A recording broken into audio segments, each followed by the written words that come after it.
On the day of my wedding to the man I love, I can't express how long I've been waiting for this moment. But storms can hit without warning. I'm sorry. I'm pregnant with his child. Surrounded by well-wishers, I was ready to pledge eternal love. On this sacred day, my own sister hit me with the cruelest revelation. Even Dad, who I thought would be on my side, defended her. Why did this happen? What have I ever done? As I was drowning in despair, things took a turn I could have never anticipated. My name is Riley, 26 years old. I work at a foreign company, just an ordinary employee. My life has been pretty mundane until now, but even someone like me met my destiny 2 years ago. His name is Thomas, 28 years old. I met Thomas at a client's company, and we're currently engaged. We started dating when Thomas made the first move. After a year and a half, he recently proposed. Thomas isn't just great at his job, he's also well respected. I was so proud to have Thomas as my fiancé. Today, I brought Thomas home for a family meeting. Having not been home for a few months, Mom and Lily greeted us warmly. Riley, it's been a while. To think you'd come to announce your wedding. Mom was quite surprised. Sorry about that. Work has been hectic. It's okay. Alexander is waiting inside. Thanks. Where's Mary? She's here, in her room. I see. Honestly, I don't want to see Mary. The truth is, I've never really liked her. Mary is my older sister. Even at 30, she doesn't work. Mary has always been beautiful, and she treated others very well. Maybe because of this, people always said she was adorable and such a good girl. As a result, she grew into an uncontrollable troublemaker. But the frustrating thing is, Mary's true nature only comes out around me. In front of our parents and relatives, she plays the role of a perfect little angel. My feelings towards Mary started to sour before I even entered elementary school. Even before that, as a child, I had my grievances with her. But one incident that stands out is my 5th birthday. On that day, my parents gave me the rabbit plushie I had wanted for so long. But right after, Mary burst into tears out of the blue. I wanted that plushie too. But Mary, didn't you say you didn't like bunnies? I do like them. You copied me. Riley, it's so unfair. No, that's not true. I've always loved bunnies. Liar. Riley, do you hate Mary that much? Mary sobbed uncontrollably, making the atmosphere tense. What made things even more complicated was that Dad, Alexander, doted on Mary excessively. Whenever Mary and I had a falling out, Dad always sided with Mary. Of course, this time was no different. Dad forcefully took the rabbit plushie I was holding and handed it to Mary. Dad, that's the one I just got. Listen, Riley, you're the younger sister. Mary comes first, so give it to her. But I've wanted that bunny for so long. We can get you another one for your birthday next year. Just bear with it this year. Fine. Mary, hiding behind Dad, smirked at me maliciously. I can't forget the look on her face from that moment. It was as if her eyes were telling me, that's what you get. A few days later, I found the plushie that Mary had taken, dirty and discarded in the trash. Crying, I went to Dad, but he dismissed me, saying, You're the younger sister. Deal with it. From then on, I gave up expecting anything from my family. After that, Mary would frequently torment me, and whenever we argued, I was always painted as the bad guy. Mom always stepped in to defend me, but Dad continued to shower Mary with affection regardless. Because of Dad's incessant spoiling, Mary never held down a job and still lived a carefree life at our parents' house. She would work part-time jobs briefly, only to quit soon after, and whenever she needed money, she'd beg Dad. Each time, without reprimanding her, he'd give her an allowance. Mom grew tired of Dad's behavior and stopped intervening. Because of our past, I despised Mary, and didn't want to see her. The mere thought of her causing another scene filled me with dread. Despite my anxiety, I headed to the living room with Thomas, but only Dad was sitting on the couch. Mom prepared some coffee, and the conversation shifted from casual chit-chat to talk of the wedding. As we discussed the wedding date, I heard footsteps coming down from the upstairs staircase. Oh no, now? I'd prefer she not meet Thomas. But my fear quickly became a reality. Mary, wearing a revealing outfit, entered the living room. Feigning sweetness, she addressed me. Oh my, Riley, long time no see. Mary, we're discussing something important. Can you come back later? What's going on? Am I being excluded from some secret conversation? It's just about the wedding. The wedding? So the guy over there is your fiancé? Mary approached Thomas, saying sweetly, I'm Riley's sister, with a warm smile. Thomas seemed somewhat charmed by her. Fighting back my urge to shout, I stood up. In an attempt to suppress my anger, I left the living room and headed to the bathroom. Why does it always have to be like this? Mary's always in my way, and Thomas better not be falling for her. I took a few deep breaths to calm myself.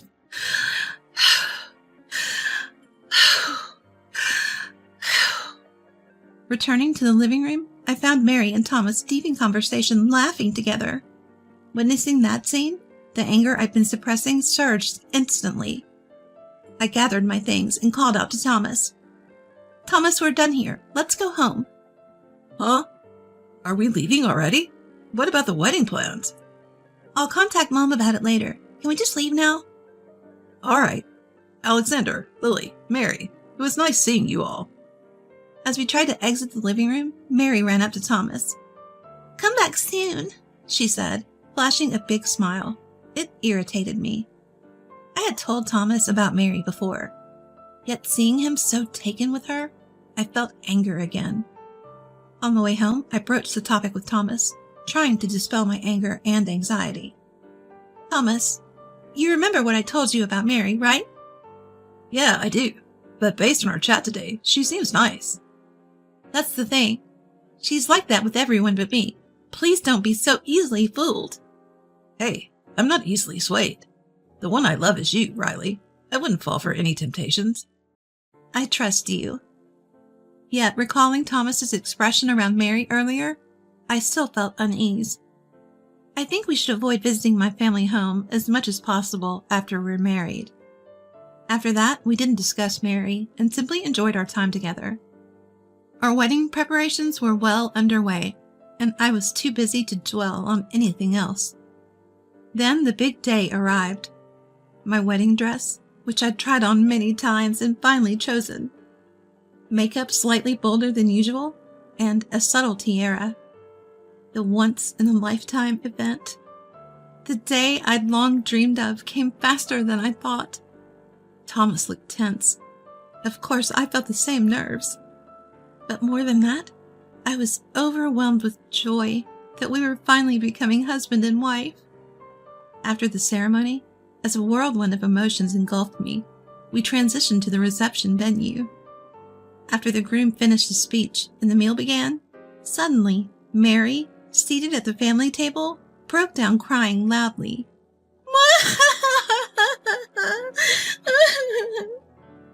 Everyone's attention was on her. When Dad asked her what was wrong, Mary dropped a bombshell. I have something to apologize to Riley for. Apologize? What are you? Riley, I'm so sorry. I'm pregnant with Thomas's child. What? I couldn't process this unexpected revelation. Yet Mary's words echoed in my mind. What did she just say? Pregnant with Thomas's child? Mary? But Thomas is my fiancé. I cautiously looked over at Thomas seated next to me. His face was pale, and he was sweating, looking down. In that moment, it hit me. What Mary was saying was true. Suddenly, my vision blurred, and I couldn't control my body. Then everything went black. How much time had passed? Coming to, I found myself lying on a sofa in the venue's waiting room. There was a slight headache. Then, Mom approached, handing me a bottle of water. Riley, thank goodness you're awake. Mom, what happened? That must have been tough, to suddenly face such a situation. Yeah. With Mom's words, the reality that Mary wasn't lying about her pregnancy hit me. It seemed like Mary had managed to take something precious from me again. Oddly, I didn't feel anger, just a deep emptiness. Before I knew it, tears began to flow, and overwhelming frustration consumed me. Mom hugged me tightly, trying to console me. Riley, it's okay. It's going to be okay, all right? Don't cry. Mom, I just... Rest for now. We'll talk about everything properly later. For the next few days, I stayed somewhere else with Mom. The thought of returning to the family home with Mary or the apartment I shared with Thomas was unbearable. A few days later, I started to feel better and my emotions began to stabilize. Upon telling this to Mom, she decided it was time to sit down and talk with Mary and Thomas at our family home. Seeing Thomas after such a long time, he looked worn out and pale. Contrasting his appearance, Mary seemed smug and triumphant. I decided to first ask Thomas about his feelings. So what's the plan now? Well, that is... It's quite something, getting your fiancé's sister pregnant. I'm too stunned to even blame you. I'm sorry, but I love Mary. I can't marry you, Riley. I knew this was coming, but hearing Thomas's decision still stung. Sensing my emotions, Mary had a mocking grin on her face. Trying to hold back my irritation, I confronted Mary. What do you want, Mary? Well, isn't it obvious? I want to marry Thomas for our baby's sake. You're serious? You do know he was my fiancé, right? So, even after all this, you still want to marry Thomas? That's... Perhaps because Thomas chose her, Mary seemed certain she had no competition left. Her apologetic face at the wedding venue was nowhere to be seen, replaced with a hateful smirk. Talking further is just a waste of time.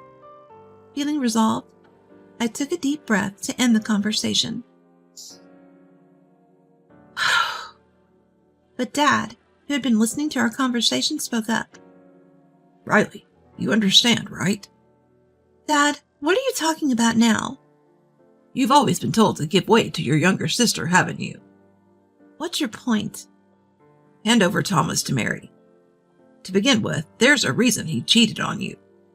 In that instant, something inside me snapped. All this time! Give it to the younger sister because she's younger. This is so unjust, I won't put up with it any longer. I'll get my revenge. I planned to demand compensation from Mary and Thomas and get a restraining order against Dad for past abuse. But before I could act, it was Mom who stepped forward. She stood before Mary and smiled gently. Mary, first off, congratulations on your pregnancy. Thanks, Mom. This will be your first grandchild. Grandchild? Don't make me laugh. You're no longer my daughter. What? Mom, what are you saying? How could you stoop so low as to steal your sister's fiancé and get pregnant by him? You're no better than a monster. Mary, hearing the stern tone from Mom, a side she'd never seen before, shrank back in fear. Dad, concerned about Mary, stepped in to intervene. Hey, what's gotten into you? This is hard on Mary. Hard on her? At that moment, Mom stood directly in front of Dad, gripping his shirt tightly. Enough is enough. What on earth are you talking about? What's your deal? Why are you acting like this?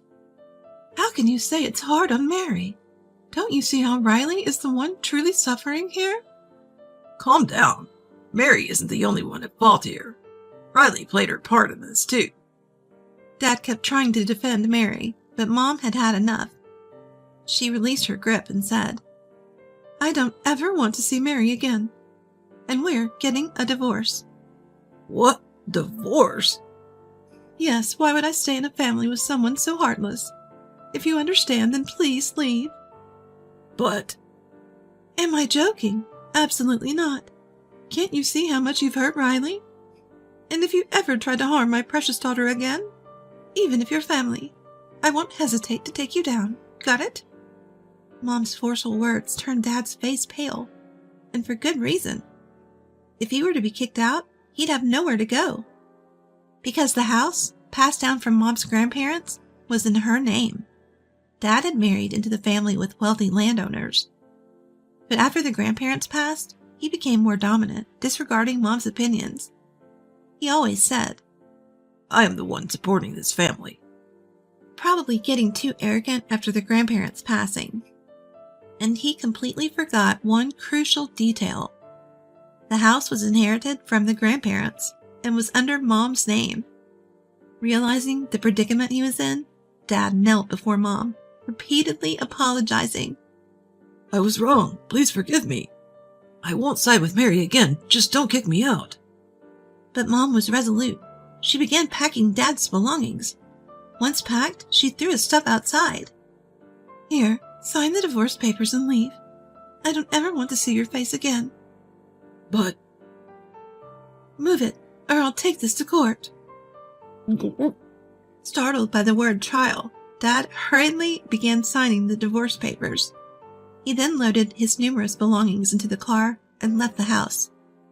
Left behind in the room were Mary and my ex-fiancé, Thomas. Thomas looked overwhelmed by Mom and was trembling. How pathetic. Why did I ever consider marrying such a person? On the other hand, Mary seemed to have a smidge of arrogance left. I said to her very clearly, You know I'll be expecting full compensation from you. What? Compensation? We're sisters. Excuse me? Think that matters now? You stole my fiancé. That's a fact. But I can't believe you. I don't even have a job. Instead of apologizing, Mary was still trying to justify her actions. Seeing such a pitiful sight, I was utterly disgusted.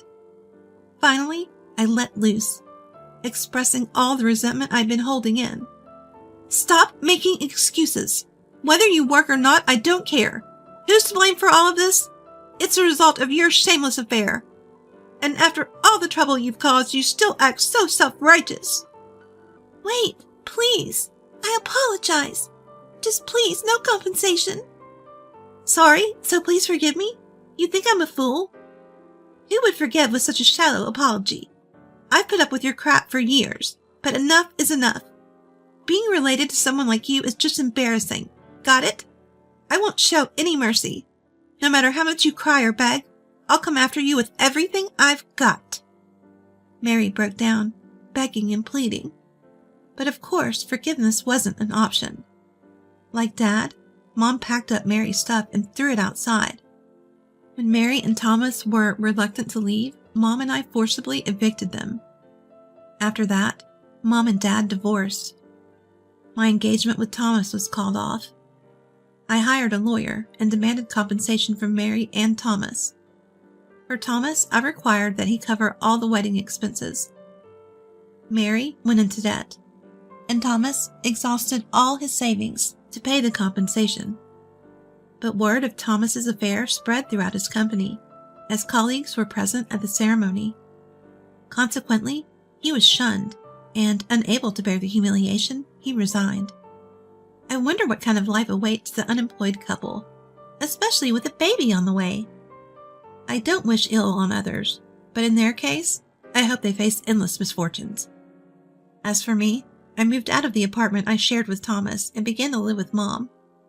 Spending time with Mom has been enriching. Surprisingly, I feel refreshed, despite the recent breakup. All thanks to Mom, who fiercely protected me. Will I ever love someone again? If I do find someone in the future, I hope they are someone who can make Mom proud.